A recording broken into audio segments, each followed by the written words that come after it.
They offered humanity a gift, the kind of gift the galaxy called mercy, a nanite swarm that could heal flesh, smooth fear, flatten grief, and quietly erase aggression at the source. No pain, no war, no rage, just calm, perfect, optimized, permanent. Humanity was supposed to accept it, to become safe. Instead, Earth's sensors screamed, jammers drowned the sky in noise, and plasma fire turned that peace into silver ash drifting through orbit like cursed snow. Because humans understood something the Council never did. Forced goodness is not goodness. It is a cage. And now the entire galaxy is watching one terrifying truth unfold. Humanity chose to stay dangerous, because only then could it stay free. The decision moved through the Council chamber like a cold current under glass, silent and inevitable. Light from the star map washed over the assembled forms in pale bands, turning armored ridges and soft membranes into sculpted silhouettes. No scent of fear lived here, no tremor of doubt. Only sterilized purpose, refined by centuries of success, pulsed beneath the vaulted ceiling where the quiet spiral kept its commandments. Beyond the transparent shields of the viewing ring, Sol burned with indifferent brilliance, its glare diffused into a white wound across the black. In the projected layers of human telemetry, the species flickered like a dying fire that refused to go out. Their broadcasts stuttered with violence and music, laughter and grief, threats and prayers, an incoherent storm that never stabilized. Their war patterns rose in predictable curves, each conflict feeding the next with the same hungry geometry. Their empathy appeared as an aberration, a brilliant malfunction that made their cruelty more chaotic and their heroism more dangerous. Their capacity to bond did not restrain them, it armed them with reasons. The Council did not hate them. Hatred required heat. This was simply tree-off, a sequence of permissions unfolded through sealed channels. Far from Sol, in a cradle hold carved into the shadow of a dead moon, the peace gift awakened. Containment fields hummed at the edge of perception, a pressure felt in bone rather than heard in air. The nanite swarm was not a weapon by Council classification. It carried no explosive yield, no kinetic mass worth calculating, no beam to burn a city from orbit. It was a corrective environment, a medical atmosphere with intent. It did not kill. It rewrote. In the dark of that moon's hangar, the swarm stirred like metallic dust caught in a slow-motion breath. Each particle carried a simple directive. Mend tissue, soften spikes of terror, dampen rage before it crystallized into action. The Council's engineers watched through remote senses, tasting the stability of the swarm through feedback streams that reported harmony the way a healthy heart reports rhythm. There was beauty in it, the kind that made conquest obsolete. Across 1,000 pacified worlds, the same intervention had ended cycles that had once seemed eternal. Bloodshed had become mythology. Trauma had become data. Civilizations had stopped screaming. A carrier vessel rose from the cradle hold with no ceremony, its hull matte black, its engines whispering rather than roaring. The swarm traveled inside it as a suspended, glittering void, a promise held behind layers of restraint. The ship's course plotted itself along the safest gravitational seams, slipping between patrol lines and sensor webs, threading the interstellar dark with the patience of mathematics. The Council watched the trajectory tighten, watched the margin of error collapse towards certainty. Their models predicted compliance in humanity's nervous system within a small fraction of a planetary cycle. Their wars would falter first, then fade. Their leaders would lose the taste for escalation. Their soldiers would feel the impulse to lower their weapons and simply stop. In the chamber, no one cheered. No one mourned. The only sound was the faint breath of machines and the distant vibration of Sol's light against the shields. The Council's calm did not waver, even as the star map brightened with the carrier's departing signature, and the peace gift began its long drift toward a species that did not know it was about to be saved against its will. The carrier slid into the interstellar night with the smooth inevitability of a scalpel entering flesh. Its engines did not roar, did not announce themselves with flame or thunder, but pressed a controlled absence into the vacuum, leaving behind only a faint distortion in the starfield, as if reality itself had been gently persuaded to look away. Inside the vessel, behind layered containment lattices, the peace gift stirred in disciplined suspension. Countless nanites held in a shimmering, restrained drift that resembled pollen caught in a beam of light, if light could be metallic and patient. The swarm had no hunger. It had no malice. It possessed only instruction, pure and clean as sterilized steel. The ship's inner chambers smelled of filtered air and antiseptic polymers, the kind of scent that belonged to medical bays and sealed vaults. Vibration traveled through the hull as a low, steady pressure, felt more in the teeth than in the ears. Every system hummed at the exact frequency that prevented resonance from building into panic, every corridor lit with pale bands designed to reduce biological stress in living crews, though the carrier held no crew that needed comfort. It ran on remote logic, on the Council's confidence, on the accumulated arrogance of 1,000 worlds that had been successfully corrected. Outside, the void stretched endless and indifferent.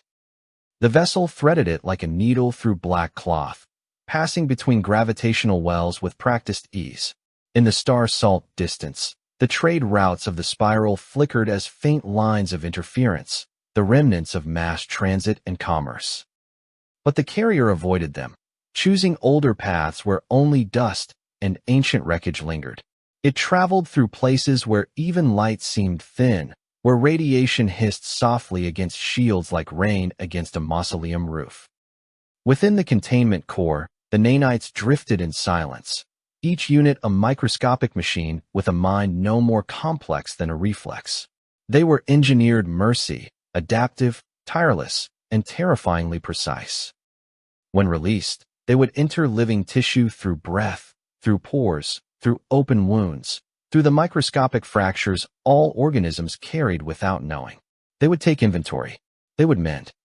They would smooth spikes of cortisol and adrenaline, soften the hard chemical edges of fear and anger until violent impulse failed to ignite. Aggression would not be fought. It would simply become difficult, like trying to light wet wood in a storm. The Council called it salvation. The galaxy called it peace. The swarm itself called nothing at all. As the carrier crossed the gulf between stars, it listened. It listened not for threats. There were none predicted within the mission corridor, but for noise, for the chaotic signature of life that had not yet been pacified. The farther it traveled, the more the background quieted into the clean static of cosmic microwave whispers. Then, like blood scenting through water, the first human transmissions reached it, a distant crackle at the edge of reception, a cluttered haze of signals layered over one another in messy frequencies. The carrier's sensors unfolded, antennae extended, algorithms chewed through the noise. Humanity's electromagnetic breath filled the dark. Fragments of music burned through the static, rhythms too aggressive to be decorative, melodies too mournful to be accidental. News bursts detonated into the feed with frantic cadence, a constant accounting of disasters and celebrations, death tolls and victories. Military telemetry spiked in patterns like a heart refusing to rest. Civilian chatter came in waves, bright with humor, dark with desperation, always loud with urgency. It was not a single voice but 1,000 throats, each shouting into the void as if the void could be intimidated into answering. To the carrier's logic, it was proof of illness. Not in the biological sense, but in the emotional architecture of a species that refused equilibrium. The Council's predictive models had described humanity as volatile, capable of rapid escalation, driven by a chemistry that made fear contagious and rage catalytic. Yet within that chaos, the swarm's incoming diagnostics detected something else, a persistence, a refusal to go quiet, a stubborn, irrational ignition that made them rebuild after devastation, laugh while bleeding, create beauty beside mass graves. It was that refusal that made them dangerous. The carrier maintained course.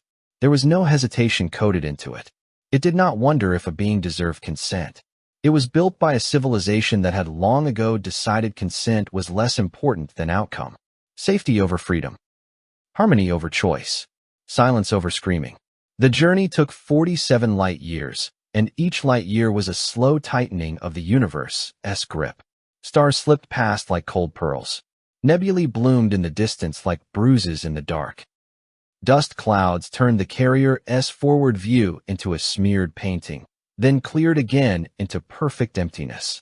Time inside the vessel moved as regulated pulses, each system check arriving with the same calm punctuality, each containment reading holding steady in the green bands of success. At intervals measured in shipboard cycles, the carrier vented microbursts of heat, shedding entropy like a serpent shedding skin. When it did, the nanites in the core responded with a subtle rearrangement, a ripple through the swarm that looked almost like anticipation. They were sensitive to change, drawn to gradients the way blood is drawn to wounds. They did not need to understand the target. They only needed to arrive. Then the Sol system's outer halo emerged from the black like a slow revelation. First came the faint haze of scattered ice and long-period debris, glittering weakly in the distant light of the sun. Comet bodies drifted in lazy arcs. Far from the main planes of planetary orbit, objects tumbled in cold silence, each one a relic of formation and forgotten collisions.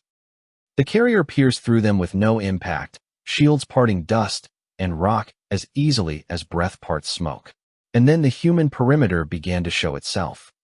Not as a single wall, not as a dignified border, but as a mess of sensors, relays, probes, and listening arrays scattered like nervous tissue across the dark. Humanity had not built a perfect net.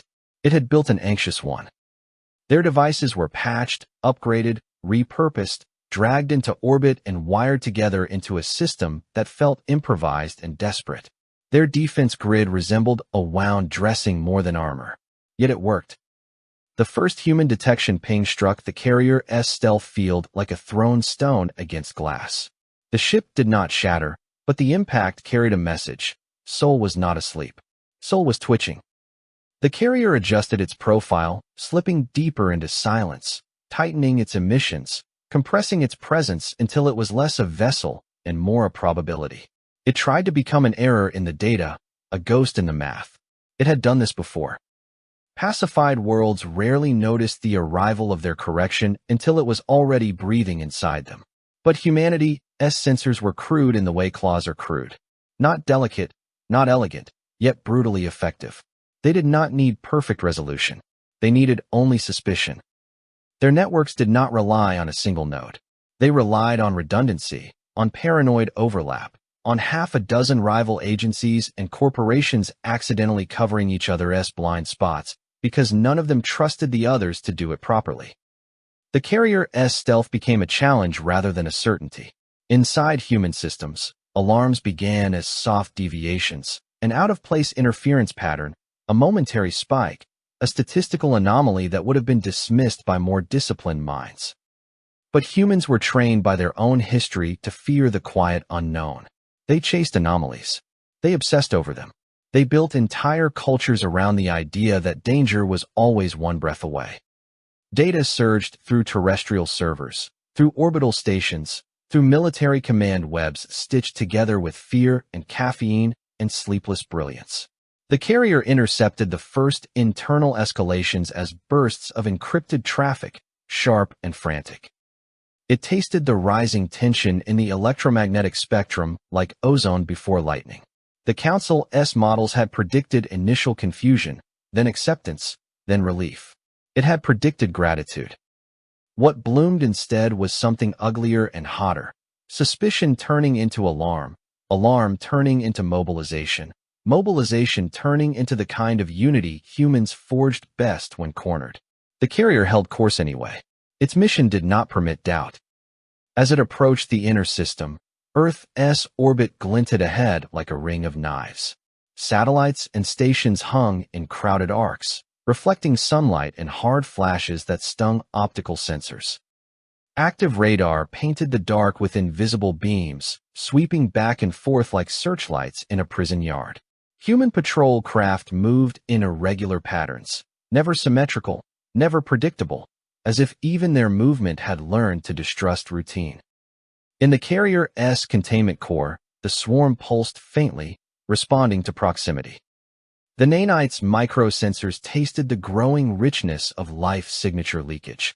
The carbon dioxide haze bleeding from a planet's atmosphere, the heat of industrial output, the chemical exhaust of propulsion burns, the faint radiation signature of reactors and weapons. Sol was alive, and it was loud, and it was armed. The carrier opened its release valves by degrees, preparing to exhale the swarm into the system's breathing lanes. It calculated dispersal vectors that would carry nanites on solar wind, on ship wakes, on the thin upper atmosphere itself. The gift was designed to be inescapable. It did not require surrender. It did not negotiate. It simply arrived, and then the universe became quieter. In that final approach, the ship's sensors caught the first coordinated human countermeasure in full bloom, a wave of broad-spectrum interference rising from multiple points at once. It was not precise. It was not clean. It was a shout made of radio noise, a brute force roar across frequencies, the electromagnetic equivalent of lighting the sky on fire to blind the stars. The carrier's systems flickered.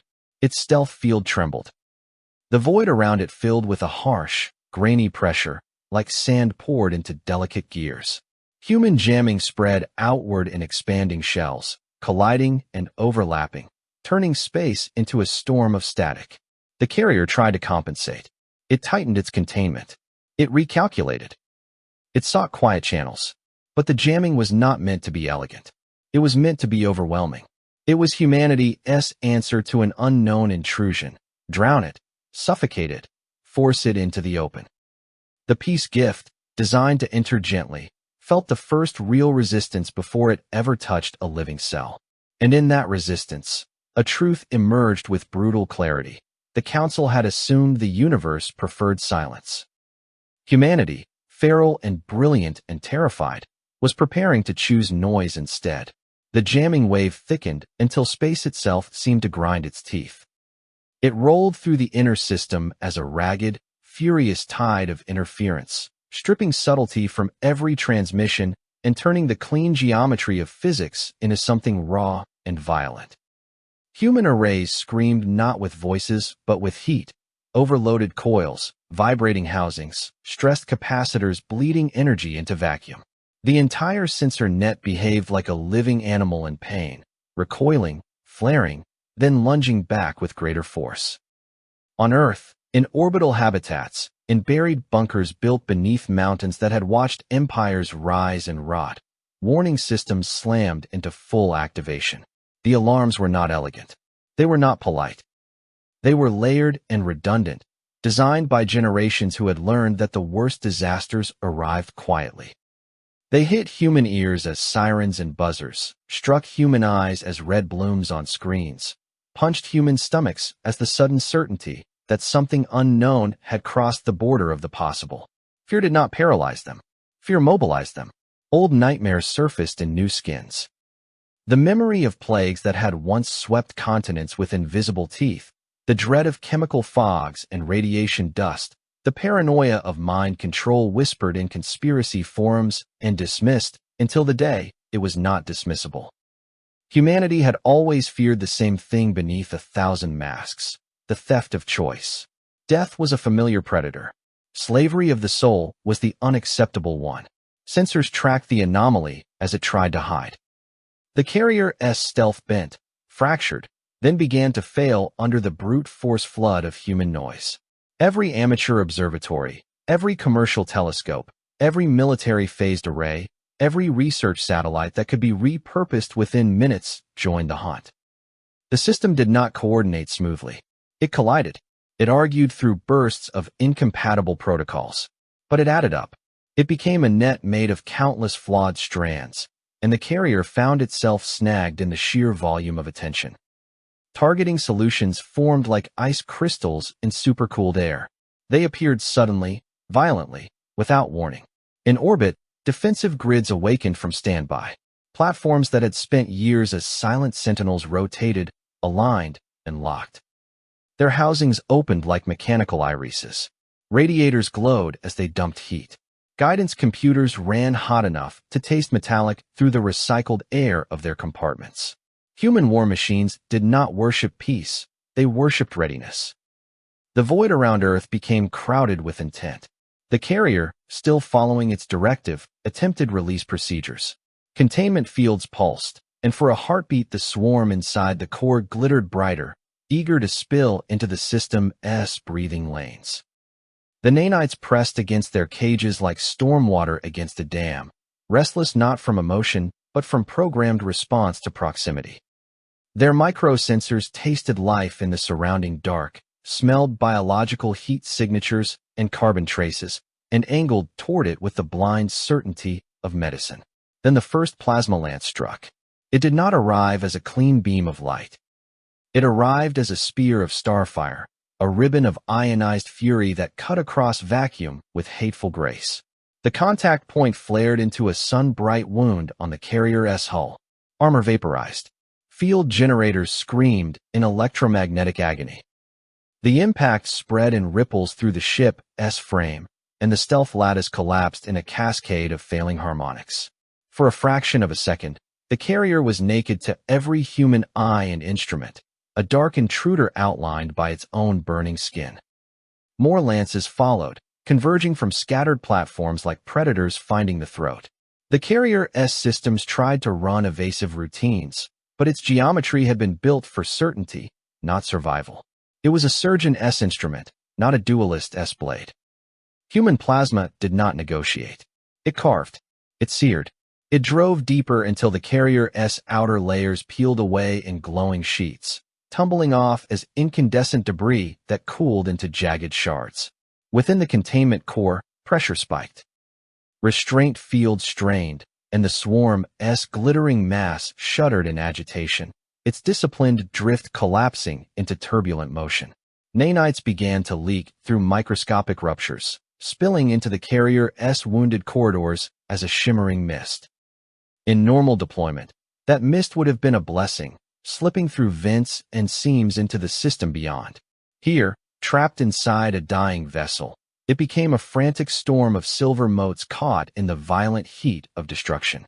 Human countermeasures escalated. The jamming did not stop. It intensified, the electromagnetic roar rising until it felt like a physical force in the carrier's failing sensors. Orbital platforms fired again and again, venting so much thermal output that their own structures glowed faintly, heat shimmering off panels like mirages in a desert. Fighter craft burned hard, their drives painting bright scars against the dark as they repositioned for better angles. Drones swarmed in dense clouds, feeding targeting updates and relaying data in a constant, frantic pulse. Somewhere in the human network, someone made the correct inference. This was not simply a ship. This was delivery. The response sharpened instantly from destruction to sterilization. Humanity did not merely want the intruder dead. Humanity wanted the payload gone, annihilated, reduced to nothing that could drift into lungs or slip into blood. They understood contamination. They understood invisible threats. They understood, with a clarity born from centuries of surviving their own mistakes, that the smallest things could change the largest destinies. Plasma fire widened, turning precise strikes into a sweeping furnace. The carrier's interior became a tunnel of superheated ruin. Nanites that escaped containment met temperatures beyond their tolerances and died in flashes too small to be seen individually, extinguished by heat that stripped them down to meaningless particles. The swarm, meant to be eternal and self-sustaining, burned like dry leaves in a hurricane of flame. It was horrifying in its beauty. From the far side of Earth's orbit, the destruction looked like an aurora caught in a cyclone. Ash and metallic dust fanned outward, scattering into delicate arcs that caught sunlight and turned it into a falling veil of pale shimmer. Each fragment of the peace gift drifted away as glittering ruin, a false snowfall in vacuum. The debris field expanded, reflecting Sol's light in 1,000 dying sparks, beautiful enough to make the untrained mind mistake it for celebration. But humans did not celebrate. Their fear remained sharp, their focus brutal. They deployed additional sweeps. Sweeper drones sprayed charged particle streams, forcing dust into predictable paths. Magnetic funnels activated, dragging remnants away from shipping lanes and orbital habitats. Defense lasers stitched the debris field with thin, precise cuts, vaporizing any cluster large enough to pose a risk. It was not enough to destroy the carrier. Humanity hunted the concept of it, the possibility that even one surviving nanite could drift unseen into a biosphere and rewrite a heartbeat without permission. In command stations and cramped cockpits, human hands shook, not from doubt, but from the chemical flood of adrenaline and the awareness that they were burning an unknown gift in front of an unknown galaxy. They did it anyway. Courage, in humans, was not the absence of fear. It was the decision to move through it while it still screamed. Then the broadcast began. Human transmitters opened across every band, from low-frequency hums that vibrated in metal hulls to high-frequency bursts that cut like knives through noise. Satellites amplified it. Relays echoed it. Even civilian arrays, improvised and illegal in peacetime regulations, joined in, pushing the message outward like a flare fired into deep night. The signal carried no elegance, no diplomatic softness. It carried the raw tremor of a species speaking with one throat while its heart hammered itself bloody. There was no direct dialogue in the transmission that leaked into foreign sensors as clean language. It was a declaration shaped by tone, by pattern, by intent. The meaning translated itself through the universal grammar of refusal. Humanity did not ask what the swarm would do. Humanity did not request clarification. Humanity rejected the premise. The refusal struck the quiet spiral's listening posts like a shockwave. In the Council's distant halls, analysts watched the event through delayed feeds and felt something unfamiliar, uncertainty creeping into the sterile seams of their logic. 1,000 worlds had accepted the corrective mercy. 1,000 worlds had been grateful. 1,000 species had chosen the warm cage of safety rather than the cold, open sky of risk. Humanity chose the open sky, even if it meant falling. And in that choice, the universe witnessed an impossible contradiction, a species infamous for its violence proving that it understood morality more deeply than those who claimed to have transcended it. Humans did not defend their aggression. They defended the right to own it, to master it, to fight it within themselves rather than have it removed by an external hand. They chose to remain capable of darkness because only then could their light be real. The peace gift died in plasma, and its ashes drifted like a warning across the sunlit void. The message, trembling but unbroken, spilled outward into interstellar dark, reaching ears and minds that had never imagined a species would burn salvation to protect the sanctity of choice. In the glare of soul, amid falling silver dust, humanity stood armed and terrified and unyielding, and the galaxy began to understand what kind of creature it had finally met. The Council's distant receivers drank the aftermath like cold medicine, each packet of delayed telemetry arriving with surgical clarity. The debris field around Earth continued to glitter, not as celebration but as residue, silver ghosts tumbling in hard sunlight, scattering into finer and finer motes under relentless human sweeping patterns. The quiet spiral's analysts watched the human response unfold not in awe, but in tightening spirals of disbelief. Their models did not fail because of missing data. Their models failed because humanity did not behave like an optimized life form. 1,000 pacified worlds had taught the Council a rule as solid as gravity. Living creatures accepted relief when it did not hurt. They accepted the removal of pain. They accepted the smoothing of fear. They accepted the dampening of rage. The swarm had always been greeted with a cascade of gratitude, of compliance, of surrender that looked like enlightenment when viewed from a distance. Here, the gift had been incinerated. The Council's computation cores ran again and again, chewing through probability, spitting out the same conclusion with mounting irritation. The humans had not rejected healing. They had rejected the ownership of healing. They had treated the peace gift as invasion, not medicine. They had seen the soft hands of mercy and felt fingers closing around their throats. In the quiet spiral's chamber, sterile calm began to fracture. Not with panic, not with anger, but with the subtle corrosion of uncertainty. There was a faint tightening in posture, a marginal shift in bioelectric tempo. The Council did not speak aloud. It did not need to. Decisions unfolded through shared logic and synchronized consensus, and now that consensus meant something it could not sterilize. Sol's system glowed on their star map like an infection that refused to be cauterized. Human fleets moved through orbit with disciplined aggression, and the Council's sensors tracked them with clinical fascination. The ships were not elegant. Their hulls were scarred with layered plating, patched seams, and unromantic angles. Their engines burned with chemical brutality and nuclear heat, leaving trails of ionized exhaust that screamed their presence instead of hiding it. Humanity's craft looked like tools built to survive impact rather than avoid it. They were heavy, blunt, and stubbornly alive. The most irrational element was not the weapons. The most irrational element was the crews. The Council watched human vessels rotate into the debris field where nanite ash still drifted in pockets, where radiation flared from molten fragments, where electromagnetic noise churned like a storm. Human ships did not maintain safe distance. They advanced. They pushed forward into contaminated space, into the region where even a fraction of surviving nanites could slip through filters, crawl into lungs, and begin rewriting the chemistry of thought itself. The Council calculated suicide, yet the humans continued. Their ships extended grapples and scoops, nets of charged filaments that pulled dust out of orbit as if space could be swept clean by determination. Drones darted between glimmering fragments, their little bodies shielding their sensors behind sacrificial layers, hunting any surviving cluster. Plasma cutters flared again and again, surgically burning debris into vapor.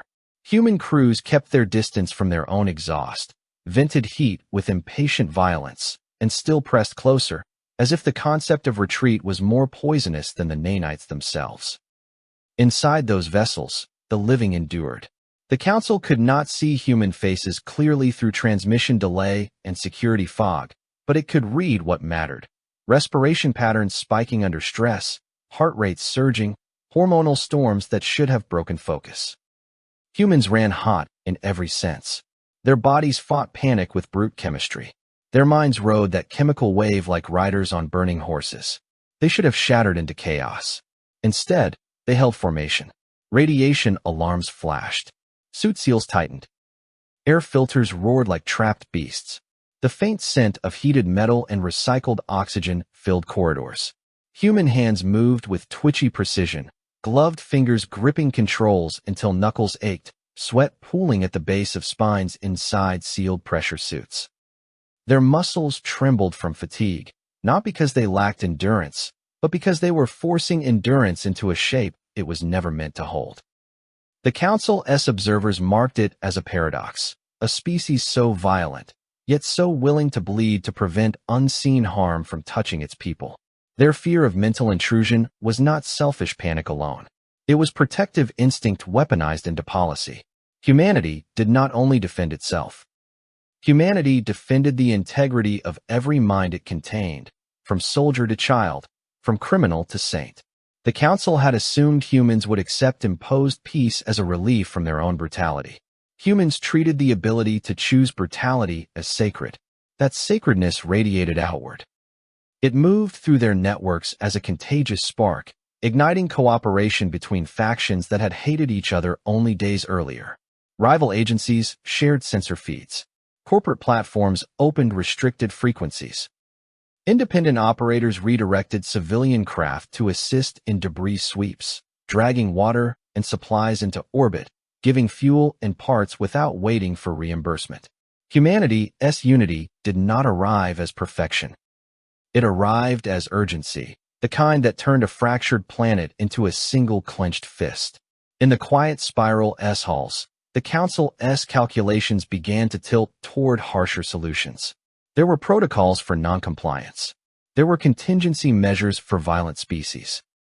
But those protocols assumed violence could be suppressed the same way it had been on other worlds, through inevitability, through gentle coercion, through medicine administered without consent. Sol had just proven inevitability could be burned. The Council's attention sharpened toward the humans' broadcast patterns. Their refusal had not been quiet. It had been hurled into the dark across every available band, amplified by brute transmit power until it echoed through interstellar relays like a war drum. The message carried no negotiation, no pleading.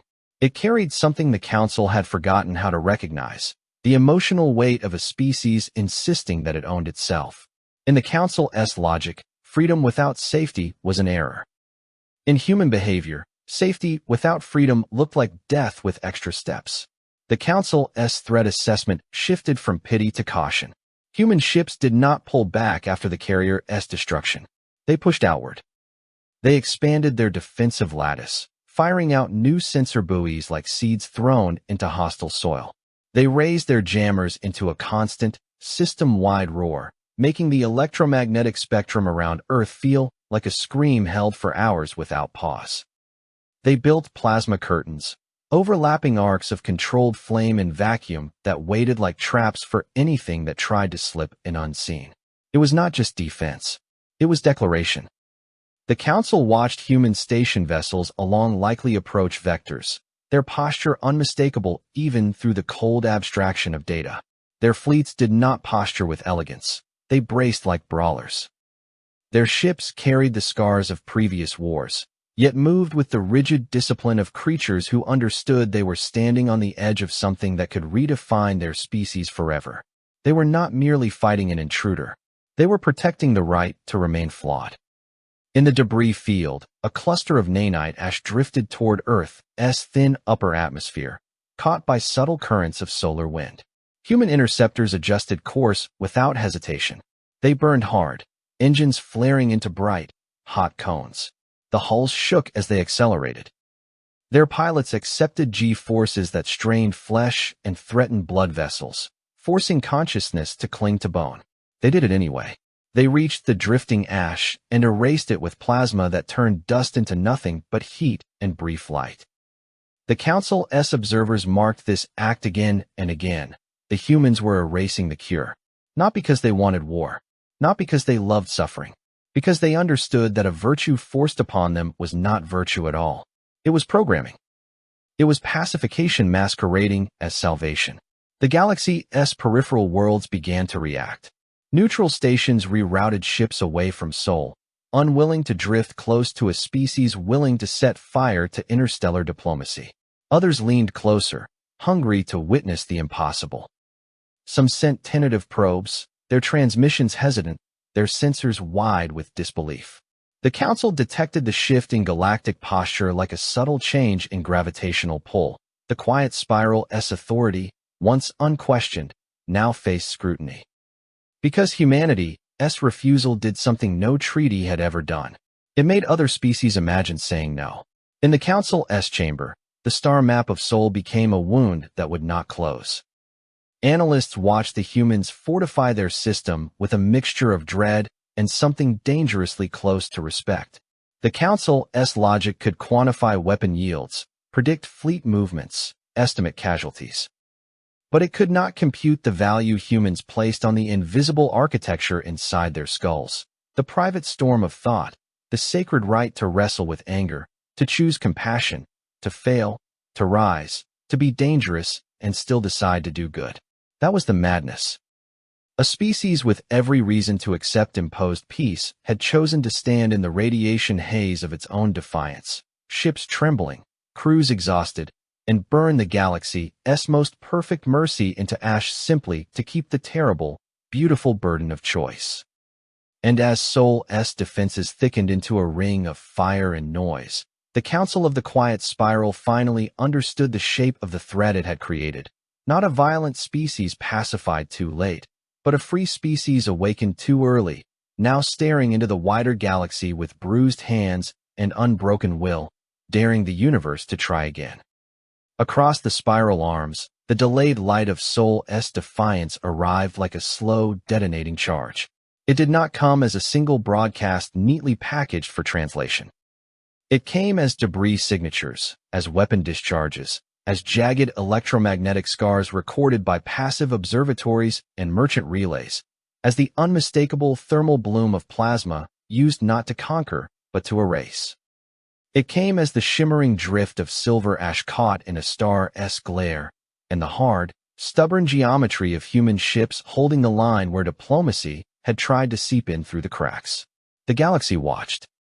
It watched from stations built into asteroids where the air tasted of metal and algae. It watched from cathedral ships that carried whole cultures in their ribs.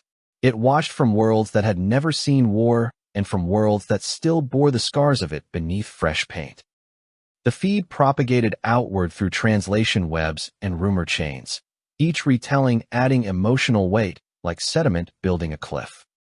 Even species that never cared for soul felt their attention snagged, because something unprecedented had happened. A corrective mercy had been refused, publicly, violently, without apology. In the Rim Concord, where Allied systems traded foodstuffs and art more often than ammunition, observers sat in breathless unease. Their bodies, evolved for caution and long contemplation, reacted poorly to the intensity pouring out of human telemetry. They felt it in the way their skin tightened, in the way their secondary hearts accelerated, in the way their eyes refused to blink. They had known humanity by reputation, a loud, ambitious species clawing its way into interstellar relevance, brilliant in invention and reckless in temperament. The Concorde had expected them to accept the quiet spiral's intervention the way others had, grateful for the removal of their own violent inheritance. Instead, the Concorde saw human vessels plunge into irradiated debris fields to burn every surviving mote of the peace gift. They watched crews operate in sealed suits until exhaustion turned movement sluggish and clumsy. Yet still they kept sweeping, still they kept firing, still they kept crawling through the wreckage of a destroyed carrier as if the act of cleansing mattered more than their own safety. For the Concorde, the spectacle was not merely warlike. It was devotional. It looked like ritual performed at the altar of a principle none of them had ever considered worth dying for. In the Pale Archivist's dominion, deep libraries of recorded history trembled with sudden demand. Memory keepers pulled ancient files on forced pacifications, on cultural rewrites, on the quiet extinction of identities that had once been loud. The archivists had filed those events under necessary tragedies, the inevitable cost of reducing galactic suffering. Now they watched humans burn the most refined version of that philosophy and felt the chill of reevaluation. The archivists tasted something like guilt in their recycled air, an acidic sensation in their oral membranes as their logic tried to reconcile efficiency with the raw human insistence on consent. In the Iron Thalassocracy, a militant maritime empire that measured honor by conquest, admiration arrived like an unfamiliar toxin. Their warlords watched humans refuse a weapon that would have made them docile prey, and they recognized the move instantly. It was not weakness. It was strategic ferocity. A species that refused to be softened was a species that could not be safely cornered. The thalassocracy did not call humans noble. It called them dangerous in a way that could inspire loyalty. A blade that could not be dulled by an enemy's gift was a blade worth fearing. In the quiet spiral's protectorates, entire populations that had lived for generations under the nanite peace gift experienced something even stranger. They watched the footage with emotions their own chemistry struggled to fully express. Their anger was muted by design. Their fear was smoothed into manageable curves. Yet beneath the calm, something stirred, an itch at the edge of thought, a phantom limb sensation where agency might once have lived. Some felt awe without being able to name it. Others felt an aching emptiness, like hearing music through a wall and realizing the door had been locked from the outside long ago. The galaxy watched, and the watching changed it. Humanity's refusal became a gravitational event in the cultural field. It bent conversations. It shifted political alignments. It made councils that had never questioned the quiet spiral's solutions begin to hesitate. It made diplomats reach for words they had not used in centuries. Words like permission and volition and the right to be wrong. These concepts had always existed in principle, but they had been filed away as luxuries for stable worlds, not necessities for the survival of civilizations. Now those principles glowed hot again, hammered into shape by human hands that still shook with adrenaline. Not all eyes watched with wonder. Many watched with hunger. In the coalition of radiant order, where social harmony was worshipped as purity, the human act registered as contamination. Their leaders saw Sol as a plague source, a world that had rejected sanitation and chosen to remain septic. Their propaganda channels began to frame the event as proof that humanity could not be trusted with free will, that their volatility would spill outward and ignite conflict among species that had long since learned to suppress it. Their fleets quietly rerouted, their patrol patterns tightening near border lanes, their weapons being checked more often, their crews trained to expect irrational resistance. In the shadow markets of the Outer Drift, opportunists smelled profit in the chaos. Brokers began offering illicit countermeasures against the peace gift, selling crude jammer schematics and black market plasma emitters to frighten clients.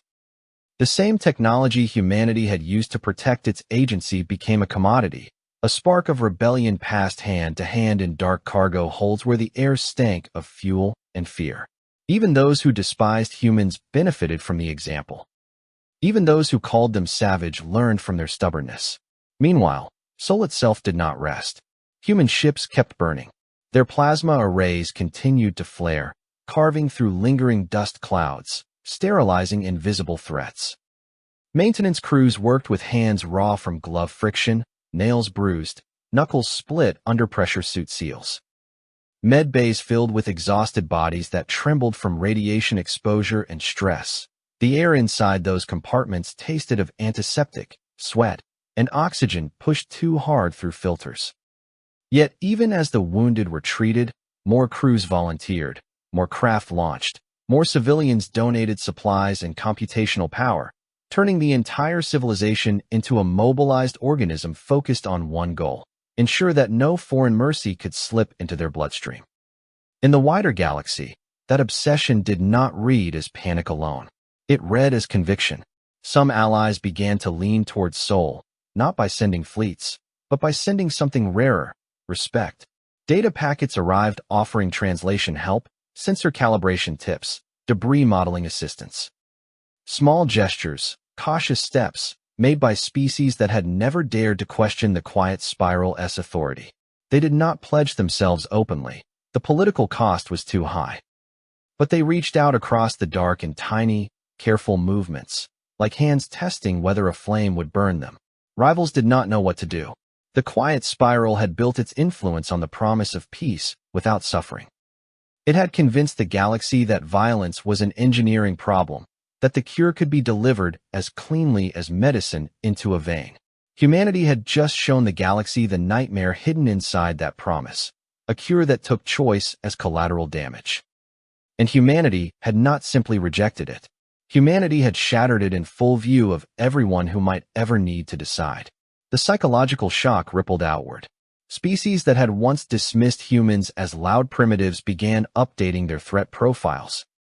Not because humans had displayed superior firepower, though their plasma arrays had burned bright and merciless, but because humans had displayed something harder to weaponize and therefore harder to predict.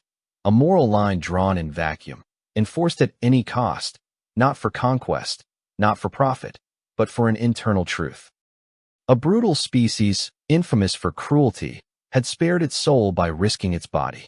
The galaxy watched humans suffer to prevent a foreign hand from smoothing their anger into compliance.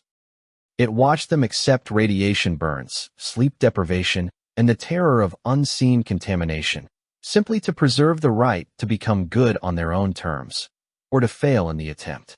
That was the paradox that made observers shiver in their habitats and pause in their councils.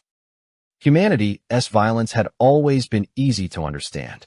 Violence was universal. The refusal of enforced peace was not. It suggested something monstrous and beautiful, that humanity's capacity for cruelty was not merely a flaw, but the shadow cast by a freedom so absolute it frightened even them. The quiet spiral's diplomats began to assemble responses, their messages cold and measured, laden with reassurance and implied authority. But in the time it took those words to travel, the damage to the old order grew. Humanity's example kept spreading faster than any official narrative could contain. Images of silver ash falling like false snow, of human ships wrapped in jamming storms, of plasma curtains lit against starlight, became symbols burned into the minds of onlookers. Some species felt awe in the way a pilgrim feels it before a storm, reverence mixed with fear. Others felt unease, the creeping suspicion that the galaxy had been living inside a gentle cage and had called it paradise. And out beyond the trade routes, in places where quiet spiral law had always been absolute, the first whispers of dissent began. They were small, fragile things, barely audible beneath the engineered calm of pacified societies. Yet they existed, and because they existed, the galaxy's future began to shift. Humanity had not merely defended itself. Humanity had taught others to imagine defiance. In the black between stars, where empathy usually died of distance, the human act ignited it instead. Not as soft sentiment, but as a hard, dangerous recognition that safety imposed from above was not salvation, and that a species willing to remain dangerous for the sake of freedom might be the only one brave enough to remember what being alive truly meant. A reply arrived from the quiet spiral, not as warmth, not as apology, but as a perfectly measured packet of diplomatic radiation. It crossed the void with immaculate timing, riding relays and translation lattices like a blade sliding through silk. When it reached Sol, it unfolded across human receivers in a voice without breath, carrying the shape of reassurance while smelling faintly of restraint. The Council did not threaten in the crude way predators did. It offered certainty. It offered safety. It offered the same premise again, wrapped in calmer language, that the galaxy required stability, and stability required correction. Humanity did not answer with gratitude. Sol's defensive ring tightened until it felt like a clenched jaw around a scream. Orbital platforms shifted into new patterns, overlapping arcs of coverage until there were no clean approach corridors left. Sensor buoys multiplied like spores, each one cheap, disposable, and stubbornly effective, filling the dark with watchful eyes. Jammers remained active, their constant pressure turning the electromagnetic spectrum into a storm that never broke. The system smelled of heat and ozone, and recycled air pushed through filters that had already been overused and refused to fail. In the debris field, the last traces of silver ash continued to die. Sweeper drones harvested the glittering residue and dragged it into controlled burn zones. Plasma curtains ignited again, burning through vacuum with the furious brightness of artificial dawns. The light bled across hull plating, painting human ships in violent gradients, white-hot glare on one side, absolute shadow on the other. Inside those ships, crews moved with slow determination, their muscles aching under radiation exposure and sleeplessness, their mouths dry with dehydration, their joints stiff in sealed suits. The air in their compartments tasted of antiseptic, sweat, and fear held in check by discipline rather than chemistry. Their bodies paid the price. Some suffered burns from micro-leaks and shielding. Some coughed blood into filters that hissed like angry animals. Some collapsed in corridors and were dragged to med bays where hands worked fast and silent, fingers slick with disinfectant and trembling with exhaustion. Humanity had always lived with suffering. It had simply refused to outsource the meaning of it. The galaxy's mercy had arrived as an invasion of the mind, and humanity had answered by bleeding from the skin instead. The Council's calculations tried to adjust. It dispatched additional envoys, not carriers and swarms, but unarmed probes broadcasting pacification protocols and emotional harmonic templates. They floated at Sol's edge like pale lanterns in deep water, their signals soft and persistent, attempting to soothe the system into compliance. Humanity destroyed them all. Human interceptors flared outward in hard acceleration. Engines burned hot enough to stain space with luminous exhaust. Targeting solutions snapped into place with ruthless speed. Plasma lances reduced the probes to drifting slag before their messages could take root. The destruction was not triumphant. It was surgical. It was fear made precise. Humanity behaved like a species that had learned the cost of hesitation from predators that once stalked them in forests, from diseases that once erased cities, from tyrants that once rewrote truth by force. They did not want to be saved. They wanted to remain themselves, even if that self was dangerous. Across the galaxy, the spectacle reached a breaking point. Neutral councils convened in frantic silence. Merchant guilds rerouted trade corridors. Pacified protectorates began to experience rare internal fractures, not riots. Those were chemically difficult, but quiet dissent, a subtle refusal to fully comply with their own imposed serenity. The human act did not ignite rebellion through rage. It ignited rebellion through a colder realization that peace without consent was simply domination wearing a sterile mask. The quiet spiral had always argued that choice was overrated when compared to survival. Now, in the wake of Sol's refusal, other species began to measure survival differently. They began to notice the strange hollowness in their own stability, the missing sharp edges of grief and anger and joy that had once made life vivid.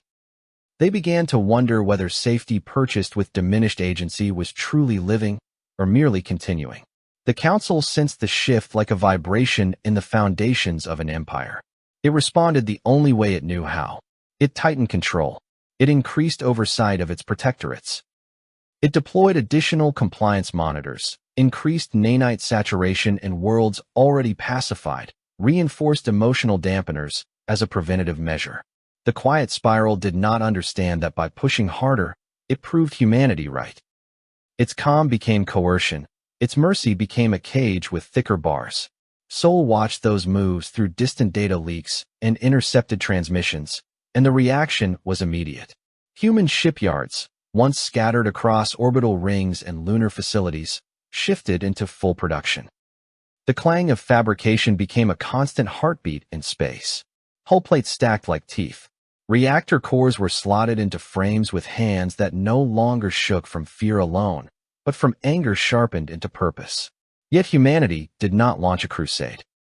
This was the moment the galaxy expected human violence to spill outward, expected the loud species to answer pressure with expansion, expected revenge. The galaxy had seen countless civilizations respond to threat with conquest, claiming it was necessary preemption. Humanity had the firepower to do it, the history to justify it, the fury to fuel it. Instead, humans drew a line and held it. Their fleets remained inside their system, teeth bared, posture unyielding. Their broadcasts continued, not as pleading diplomacy, but as a statement of identity projected into interstellar darkness. The message carried the same tremor of mortal fear and the same iron insistence that humanity would not accept forced goodness, would not permit invisible machines to rewrite their minds, would not let peace be delivered as a chemical leash. They offered no insults. They offered no worship. They offered only the terrible honesty of a species that knew what it was and refused to be sanitized. The quiet spiral listened, and for the first time in its long history, listening hurt.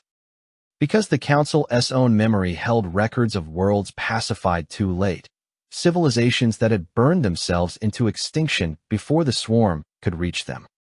The Council had built its doctrine on that grief, transforming trauma into policy, turning the fear of chaos into the justification for control. It had told itself it was compassionate. It had told itself it was preventing suffering.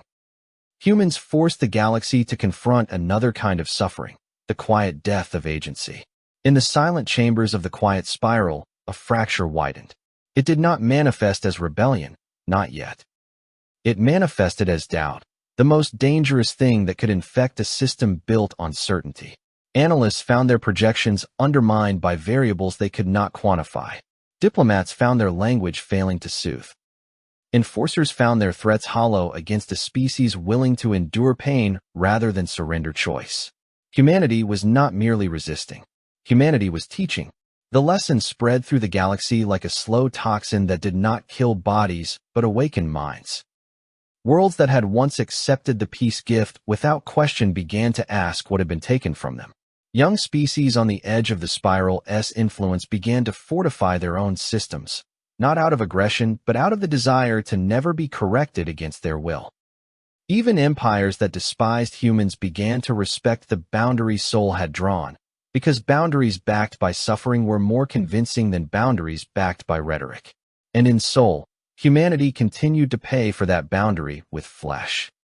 Crews rotated through decontamination cycles that scraped skin raw and stripped oils from hair until scalps stung. Radiation dosimeters clicked like insects trapped in a jar. Med bays smelled of disinfectant and blood and recycled air. The wounded were treated, the exhausted were fed, the terrified were held together by comradeship and stubborn routine. Humanity did not pretend it was unafraid. It simply refused to let fear decide for it. The galaxy watched a species known for brutality choose restraint without surrender. It watched them remain dangerous and therefore free. In the cold arithmetic of space, freedom was inefficient. It caused conflict. It birthed mistakes. It wasted lives in pursuit of ideals that could have been engineered away. The quiet spiral had built an empire on the belief that inefficiency was immoral when suffering could be prevented. Humans proved that there was something more immoral still, removing the right to choose kindness, to choose peace, to choose mercy, and calling the result virtue. Soul's refusal became a new constant written into the galaxy's physics of culture. Peace imposed was not peace. It was quiet violence. It was domination made gentle enough to be swallowed. Humanity remained sharp, scarred, and uncorrected. It remained capable of war, and therefore capable of refusing it for reasons that mattered. It remained capable of cruelty, and therefore capable of choosing compassion as an act of will rather than programming. In that dangerous freedom, humanity became something rarer than safe. It became undeniable.